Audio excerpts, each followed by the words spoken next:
Microsoft Teams is quietly turning into your boss's favorite employee, with their new feature expected to be rolled out in December 2025, where it will detect if your device is connected to the company's office Wi Fi and automatically mark your status as in office. And if you're not on that office Wi Fi network, it might mark you as out of office or remote. So basically, your boss won't have to ask, Teams will tell. But Microsoft says this is to improve transparency and communication for hybrid setups, and that the feature will be off by default unless your admins enable it. But we all know how that's going to go.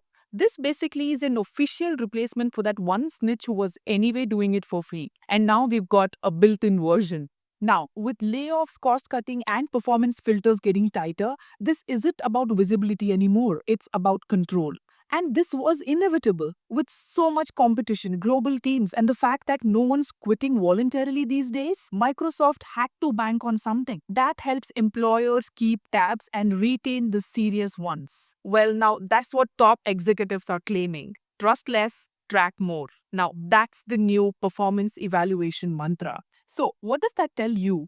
No one cares if the work's getting done quietly or not. All that matters is data. Your attendance, time in office, breaks, leaves, even your keyboard and mouse activity. Yes, there are AI tools that can track all of this. So, people, it may feel uncomfortable at first, but visibility is the need of the hour.